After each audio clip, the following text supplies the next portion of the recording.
we've made a huge investment in this country in science, technology, and the environment to make sure that, and of course, you don't need to talk to Missourians about conservation and the environment because it's our living. If we don't conserve it and take care of it, we're not going to be able to feed the world like we do, so I get that part. I thank you for all being here. I got great perspectives from a lot of different places. I think just listening to it, I think you get a sense that it's important for me to hear. By weight, we're probably talking about 15 system. And we have a study on the plant right now to say what are we going to have to add in pollution control to go forward, and then what do we have to add on the handling stuff, and then you take a look.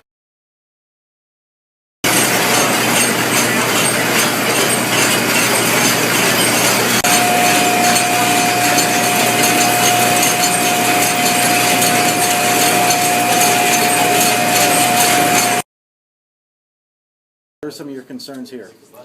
Well, I want to make sure that here in mid-Missouri, energy is going to be reliable and affordable for Missourians. As we heard today, a lot of these utility companies have a huge constituency of elderly Missourians that are on fixed incomes, so we want to make sure that their utility costs stay stable, that they aren't looking at big increases in their bills they have to pay every month. And also, obviously, I want to hear from the researchers. Our hope for getting a handle on some of the challenges that we have in the area of energy is all about research and technology. So it's great to have a room full of people from a number of different, from the university, but also from MST, and to talk about the research that's ongoing that holds real potential for keeping costs down, reliability steady, and being better for the environment at the same time. Well, there's rumors gas might go up to $4 a gallon this spring. I guess you've heard that. Is there something we can do about that in mid-Missouri, or you as a senator?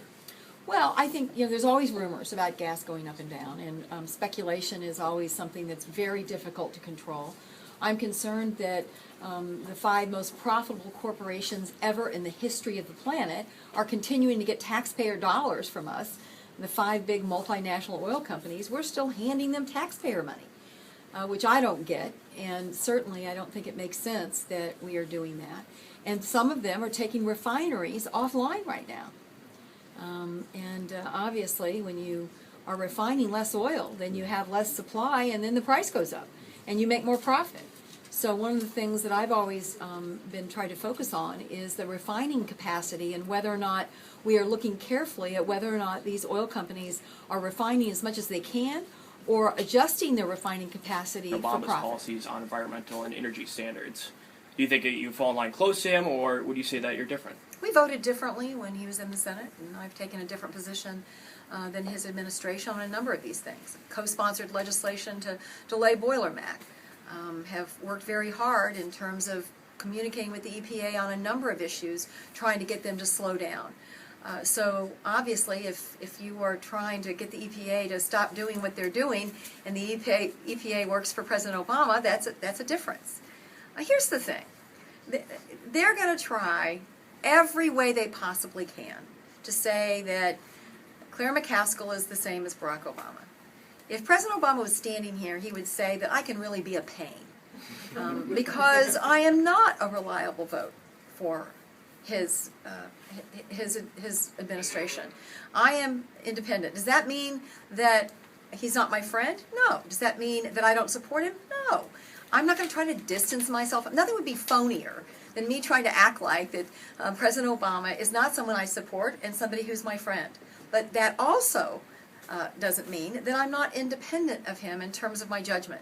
And he would be the first one to tell you that.